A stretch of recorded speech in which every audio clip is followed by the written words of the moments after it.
오늘 아침 뉴스 연구소. 오늘 아침 뉴스의 맥을 짚어드리는 시간 뉴스연구소. 오늘 뉴스도 김준일 대표와 함께합니다. 어서 오십시오. 안녕하세요. 첫 번째 뉴스 뭐부터 볼까요? 그렇다면 여기까지입니다.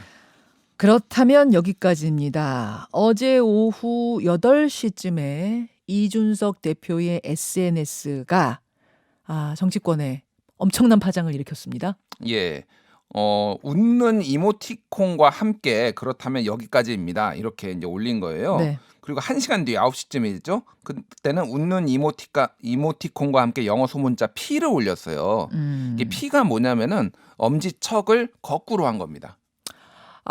엄지척의 반대 이게 예. 우하는 느낌인 거예요. 예, 그러니까 상대를 뭐 평가절하한다거나 뭐 소위 말해서 디스한다거나 깔아뭉개주겠다 이런 경고의 의미로 해석이 되는데요. 뭐 댓글이 그냥 페북에 한 2,200개 정도 지금 현재 달려 있는 상태예요. 네네. 각 포스팅마다. 그래서 이거에 앞서서 이준석 대표는 김종인 총괄선대위원장 자리를 청년 사회적 약자 몫으로 대체한다라는 언론 기사를 공유를 했는데 네. 여기 글을 이렇게 썼어요.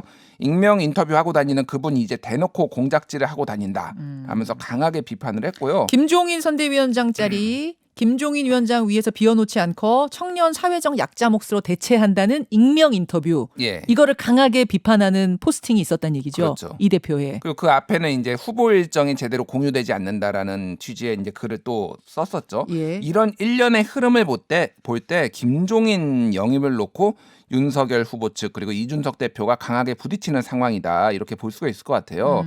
이준석 대표가 공개적으로 또 반대를 했음에도 불구하고 이수정 경기대 교수를 공동 선대위원장으로 영입하면서 이미 갈등이 좀 있다 이런 얘기도 나왔죠. 네. 그래서 여기까지라는 표현이 도대체 뭐냐?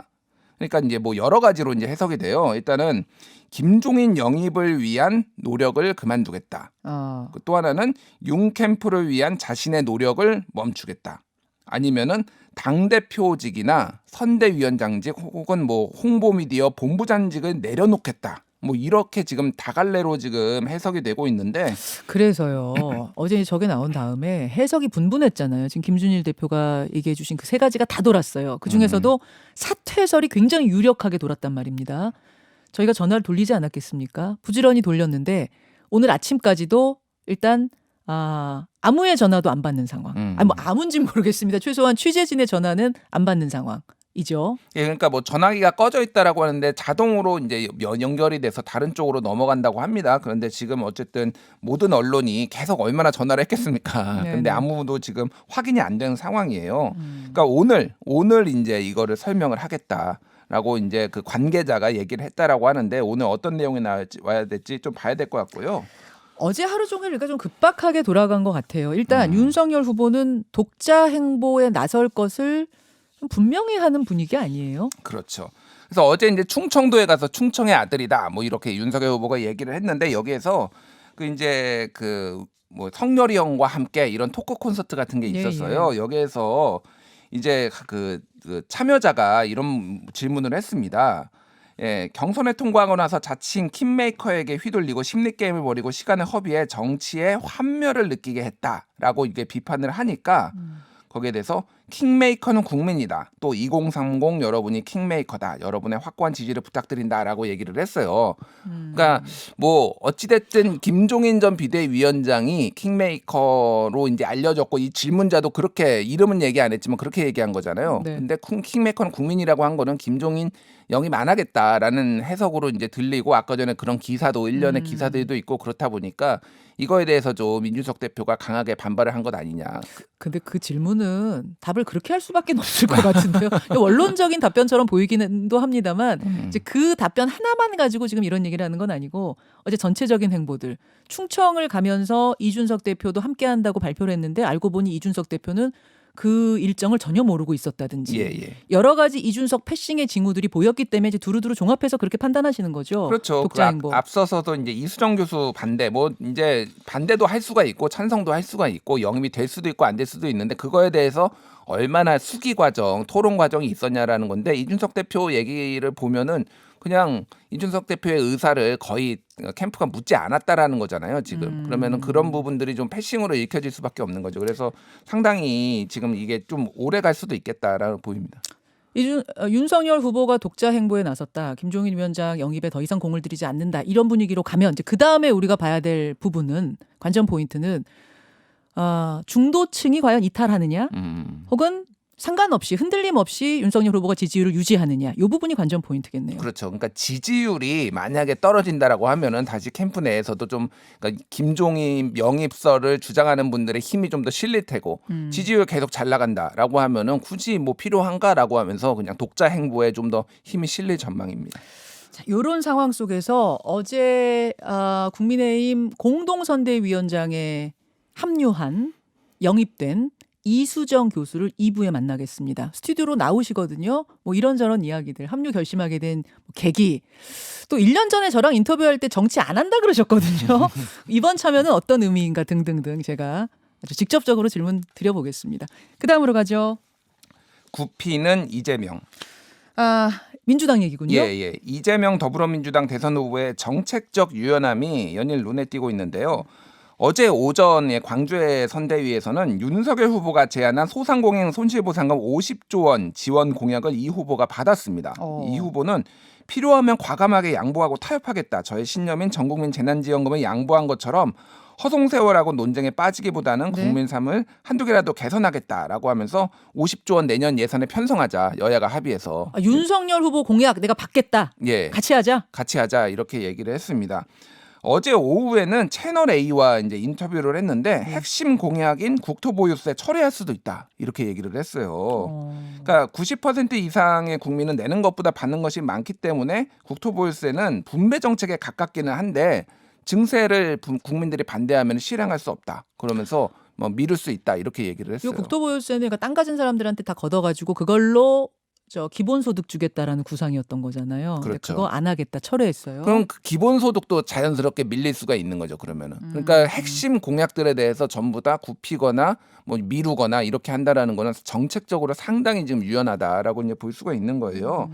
또 어제 이재명 선대위는 조동현 서경대 군사학교 조 교수를 공동 상임 선대위원장으로 영입을 했는데요. 요게 깜짝이었어요. 예. 이 조동현 교수 여성입니다. 군사 전문가인데 여성이고 육사 출신이고 근데 잘 모르는 분이잖아요. 대중적으로. 그렇죠. 좀 깜짝 영입 아니에요? 그렇죠. 깜짝 영입이라고 볼 수가 있고 이제 여성이고 군사 전문가고 뭐 이제 워킹맘이고 뭐 이러다 보니까 상대적으로 이제 취약한 2030 그리고 여성 이런 분들을 이제 대변한다라고 볼 수가 있고 또 군사안보 우주산업 전문가로서 자문해 줄 것이라고 민주당은 평가를 하고 있습니다. 그러니까 한쪽에서는 이수정 교수, 한쪽에서는 뭐 이제 조동현 교수, 그래서 두 교수가 그러니까 공동 선대위원장으로 다 영입이 됐어요. 아니 제가 이따 이수정 교수도 나오실 거고 그다음에 강훈식 의원, 저 민주당의 전략기획본부장 강훈식 본부장도 나오실 거기 때문에 제가 질문을 하겠지만 어제 이제 어떤 느낌이었냐면 여성운동가 이수정 교수의 맞불 전략처럼 군사 전문가 조동현 교수가 등장하는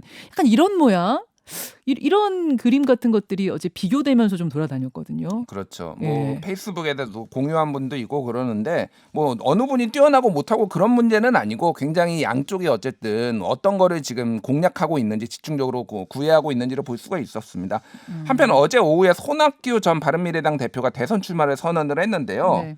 뭐 선언으로 따지면 이번이 4번째입니다. 네. 그래서 손 전 대표는 무한 권력의 제왕적 대통령제를 폐지할 대통령이 되겠다. 제 출마에 대한 온갖 비난과 조롱을 안고 가겠다. 이렇게 얘기를 했습니다. 예. 그리고 심상정 정의당 후보하고 안철수 국민의당 후보 측은 12월 초에 만남을 갖고 정책적 의제에 대한 제3지대 공조를 다지기로 했는데 예를 들면은 연금 개혁, 대선 결선 투표 도입, 쌍특검 이런 것들이 공동 의제로 지금 거론이 되고 있습니다. 네. 손학규 전 대표는 잠시 후 직접 만날 생각입니다. 근데 어제 그 뭐 출마 선언 자리에서 제가 제일 귀에 들어왔던 건 뭐냐면 대통령병에 걸렸냐?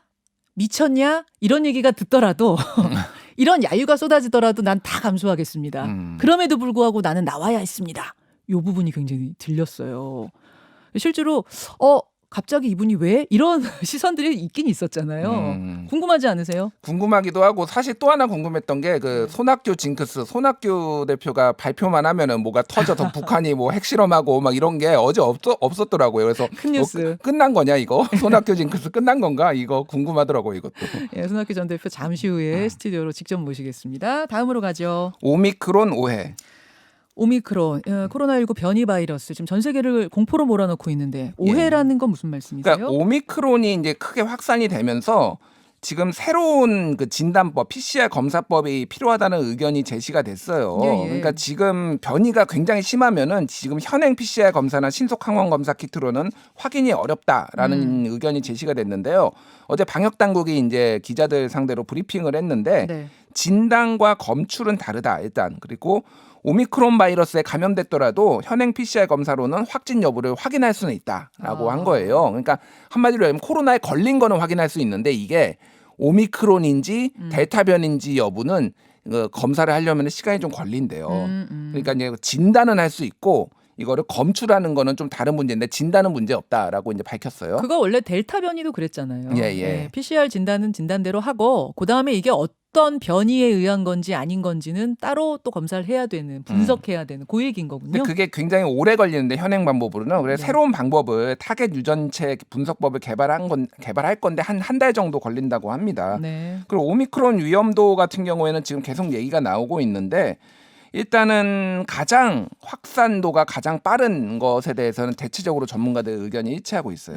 예, 그래서 전파력, 어제 감염력. 정재훈 교수도 얘기를 했지만은 이 중증도 그러니까 치명률에 대해서는 의견이 좀 엇갈린다라고 네. 이제 보시면 될 것 아니, 같고요. 치명률에 대해서 의견이 엇갈릴 수밖에 없는 게 아직 잘 모른대요. 그러니까 샘플이 몇 개 없잖아요. 그렇죠. 치명적인지 아닌지는 모르는데 그 몇 개 없는 샘플로 봤을 때도 전파력만은 확실히 강하다. 이런 말씀이더라고요. 예를 들면은 지금 델타 변이 전파력을 6 정도로 본다면 오미크론 변이 전파력은 10 정도 된다. 이런 전문가 의견도 나왔어요. 예. 그러니까 델타 변이도 엄청 빨랐다. 30% 빨랐다 그랬잖아요. 네. 그거보다 한 30% 더 빠른 거다. 그러니까 엄청 빠르네요. 엄청 이제 엄청 좀 빠르네요. 그런 부분을 염려가 되고요.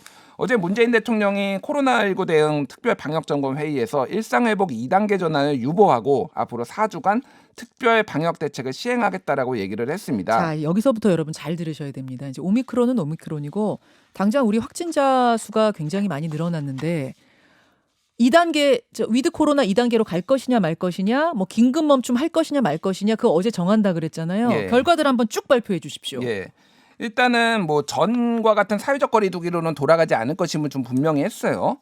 예, 이제 그래서 어제 문재인 대통령이 얘기를 한 거는 3차 접종은 추가 접종이 아니라 기본 접종이다라고 얘기를 했어요. 아, 추가가 아니라 필수다. 예, 다 맞아라라는 거고 정은경 청장이 이제 뒤에 또 이제 발표를 했거든요. 예. 그러니까 6개월로 한시적으로 하겠다. 그러니까 그 백신을 접종하면은 기한은 6개월로 하겠다. 6개월 이상이면은 넘으면은 백신은 이제 안 맞은 걸로 하겠다라고 이제 한 거예요. 그거를 한 12월 20일 정도부터 시행을 할 계획이라고 합니다. 그러니까 6개월 되기 전 2차 접종하고 6개월 지나기 전에 다 맞으셔라. 부스터샷들. 5개월 지나면은 바로 맞기 시작해라라고 하는 거고 지금 앞으로는 위중증 환자 그러니까 재택 치료로 네. 다 전환을 한다. 아주 위중증 환자 아니면 빼고는. 예. 아 근데 제가 앞에 오프닝에서도 얘기했지만 이 재택 치료라는 게 말처럼 쉬운 건 아니에요. 그 사람한테 공간을 따로 줘야 하고 스스로 이거 뭔가를 체크해야 되는 거기 때문에 꼼꼼한 대안들은 마련이 돼야 될 것 같습니다. 예. 여기까지 수고하셨습니다. 감사합니다. 김현정의 뉴스쇼는 청취자 여러분의 참여로 이루어집니다. 트위터, 페이스북, 레인보우 게시판, 그리고 단문 50원, 장문 100원의 유료 문자 샵 1212, 우물정 1212 통해 참여하실 수 있습니다. 김현정의 뉴스쇼, 여러분과 함께 만듭니다.